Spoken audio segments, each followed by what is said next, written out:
Assalamualaikum teman-teman, bertemu kembali sama Miss Suci. Di video kali ini Miss Suci akan membacakan novel lagi teman-teman. Sekarang Miss Suci akan membacakan novel Calon Istri Pilihan Hati bab kedua. Oke, kita mulai. Bab kedua, From Bike to Kiss. Adisti tidak mengerti mengapa ia bersedia pergi berdua dengan Jayan yang baru dikenalnya. Terlebih lagi di tempat asing seperti Bali, barangkali karena mereka sama-sama berasal dari Yogyakarta. Namun ada suara di dalam hati yang mendorong untuk berani mengambil resiko, merengkuh kesempatan untuk bersenang-senang secara maksimal. Bukankah itu tujuan datang ke Bali? Jayan tampaknya lelaki yang baik. Ia bahkan memperkenalkan diri pada pemandu tur, sekaligus meminta izin untuk menculik Adisti. Tentu dengan jaminan bahwa gadis itu akan pulang dengan selamat ke hotelnya. Safira dan Hani, dua teman Adisti, kompak mengapit tubuh Adisti yang menyenggol bahunya sambil melempar senyum jahil dan tatapan yang seolah berkata bahwa mereka menginginkan semua dirti detailnya nanti. Baru 1 hari di Bali udah berhasil menggait cowok cakep. Kamu pakai susu apa sih, Dis? Hani bergurau. Susu sate, jawab Adisti asal. Tapi penilaian Hani tentang Jayan memang benar. Pria itu tampan, kulitnya sedikit gelap, rambutnya pendek, lurus dan lebat.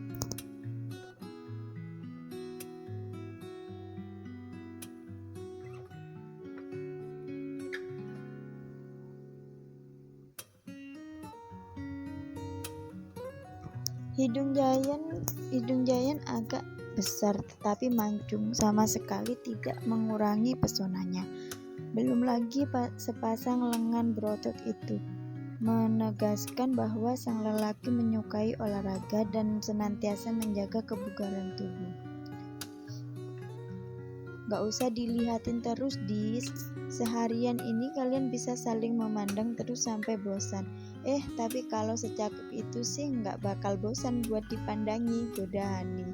Apa sih? Pokoknya sampai di hotel nanti ceritain semuanya, perintah Safira. Gak bakal ada cerita aneh-aneh, orang cuma sepedaan. Adisti memakai kembali helmnya dan bersiap di dekat sepeda ketika dilihatnya Jayan melakukan hal yang sama, melambaikan tangan pada rombongannya. Adisti mengayu sepeda mengekori Jayan. Kita mau kemana? Katanya begitu berhasil menyajari sepeda Jayan. Jayan tampak berpikir sejenak. Monkey Forest? Katanya bepergian ke Ubud tidak akan lengkap tanpa mengunjungi hutan para monyet tersebut. Boleh, angguk Adisti. Jayan menepi sebentar lalu mengutak-ngatik ponsel. Adisti paham pasti pria itu sedang memasukkan lokasi Monkey Forest dalam GPS. Jayan mau coba tantangan gak? Apa? Gak usah pakai GPS. Gak takut nyasar? Kita bisa tanya orang di jalan kalau mau seru-seruan. Jangan tanggung-tanggung. Adisti mendahului Jayan mengayu sepeda, menoleh ke belakang. Gadis itu mengembangkan senyumnya. Senyum Adisti perintah sepertinya memiliki pengaruh magis.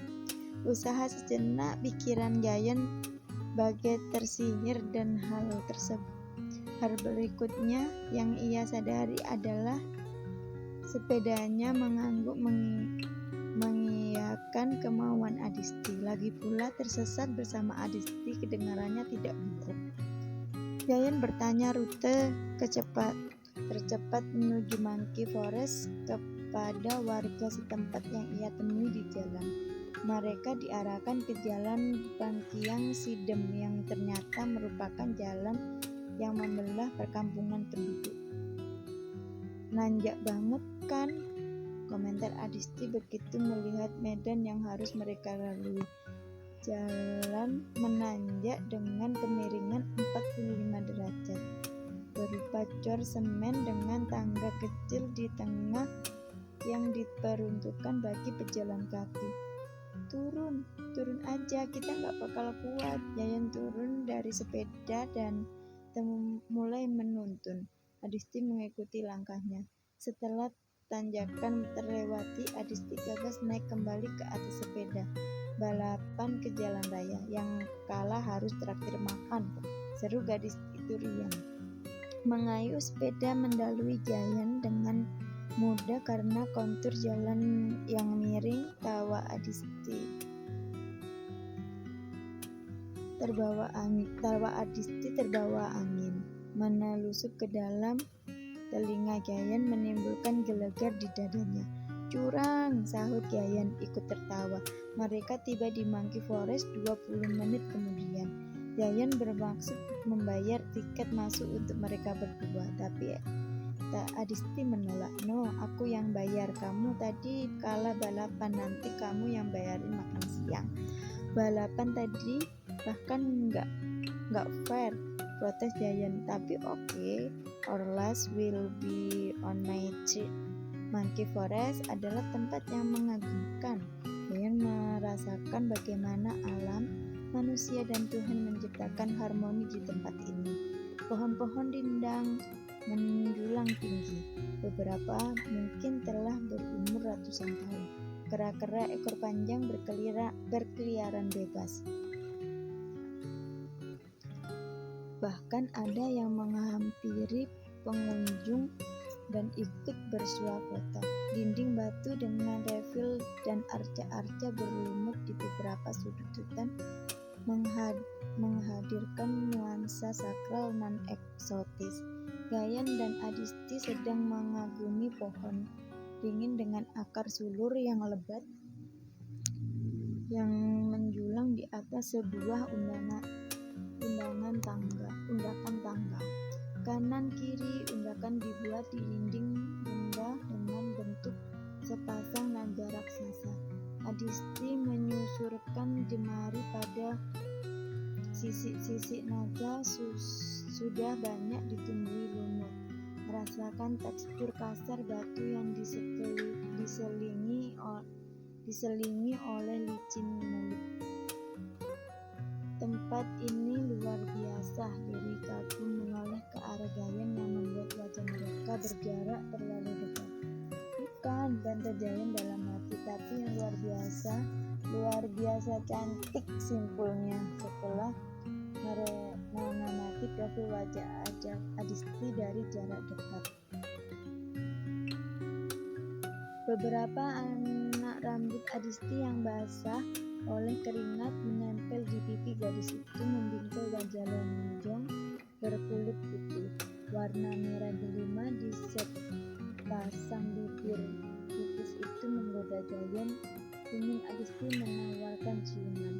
Yayan menggelengkan kepala, mengusir hasrat yang mulai menjelajah benaknya.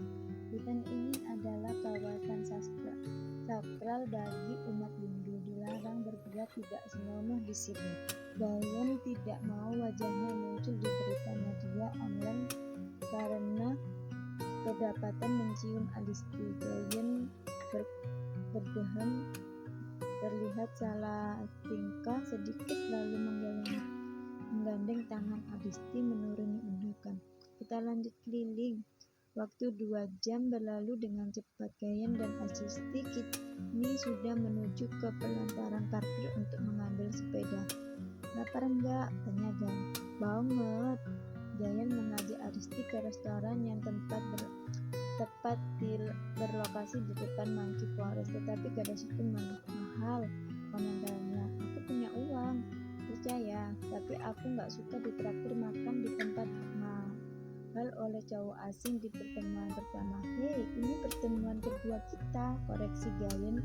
Mereka bertemu pertama kali di atas pesawat, dan kamu masih anggap aku orang asing setelah seharian ini kita bersama. Adisti mengangkat bahu dan melanjutkan sepedanya. bersikukuh untuk mencari warung makan sederhana.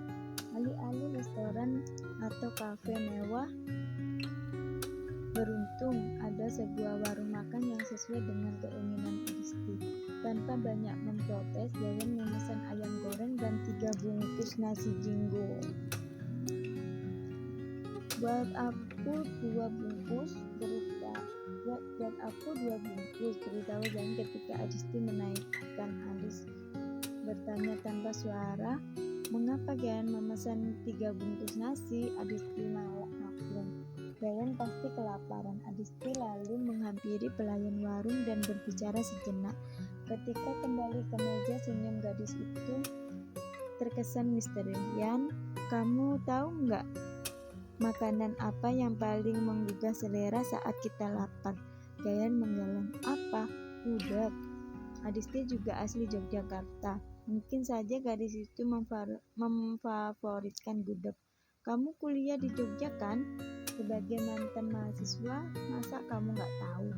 Yang murah meriah tapi bikin kenyang. Nasi kucing, tebak Yayan lagi, sambil meraih bungkus kedua nasi jinggonya. Sebenarnya nasi jinggo tidak jauh berbeda dengan sego kucing yang dijual di angkringan di Jogja, sama-sama street food dan dibungkus kecil. Adisti menggeleng nyerah, kata Yayan. 2 porsi nasinya sudah ludes.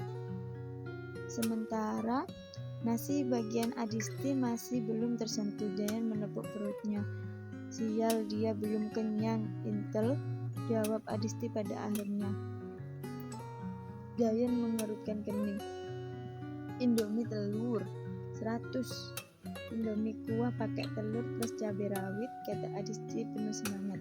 Sejurus kemudian pelayan warung makan muncul dengan membawa 2 buah mangkok berisi mie instan yang masih mengempulkan asap. This is my favorite food. Mie instan itu disajikan persis dengan apa yang dikehendaki Adisti. Tanpa sayuran, hanya telur dan potongan cabai rawit merah. Rasa pedas cabai yang terpadu dengan kuah kental selalu berhasil menggugah selera makanannya. Yayan bergeleng-geleng kepala, tak kuasa menahan senyum. Adisti bukan hanya cantik, tetapi juga unik. Hanya dia perempuan yang menolak restoran mahal dan justru memilih makan Indomie mie rebus di warung pinggir jalan. Dis, ini artinya aku masih berhutang sama kamu. Saking laparnya mie rebus itu pun habis disantap dalam waktu singkat. Hutang apa? Tiket masuk Monkey Forest itu 80.000 satu orang, sedangkan total makanan ini nggak sampai 50.000. Setidaknya aku harus mengeluarkan uang dalam jumlah yang sama seperti kamu. Kamu beliin aku nasi jinggo yang banyak supaya kita impas. 1 porsi jatahmu saja masih utuh. Yayan merujuk pada bungkus nasi jinggo Adisti yang ada di meja. Ada satu ide yang cukup nekat terlintas di benak Yayan. Jika ia mengutarakannya,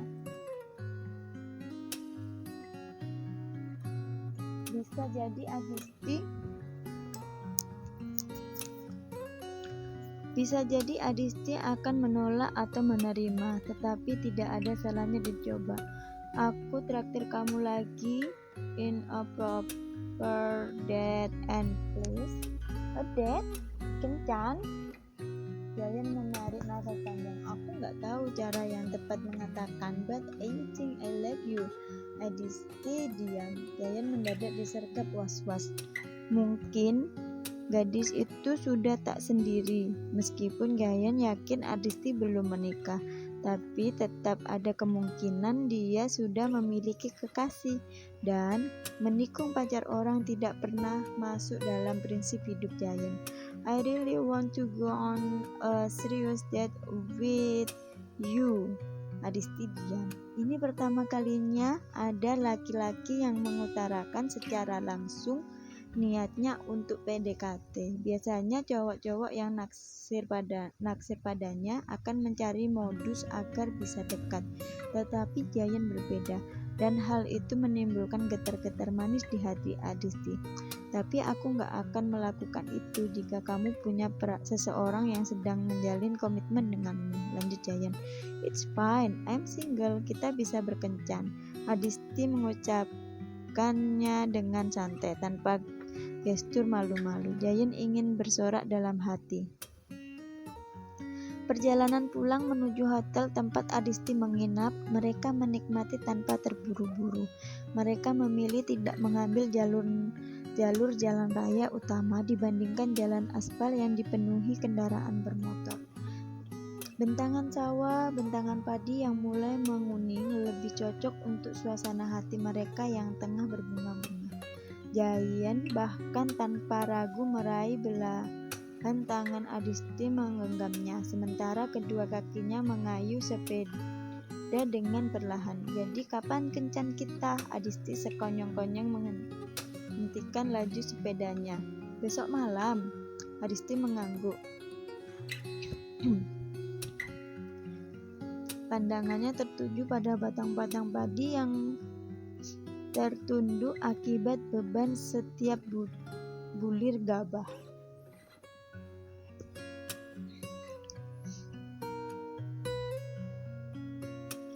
Yan, aku kegeeran gak sih kalau mikir kamu tadi pingin cium aku di Monkey Forest? Jayan menatap bibir Adisti lekat-lekat, bertanya-tanya lipstik macam apa yang dipakai gadis itu. Mengapa warna merah delima itu bertahan dari pagi hingga sesiang ini? Jika ia menyapukan bibirnya di sana, akankah warna itu sedikit pudar? Memang itu yang ingin kulakukan tadi. Akunya jujur. You can do it now. Adisti menoleh. Wajah mereka berhadapan. Kiss me. Yes. Oke, teman-teman. Di bab 2 pada novel ini sudah selesai. Jangan lupa di like, di komen, di subscribe, di share ke sosial media teman-teman ya. Bye bye.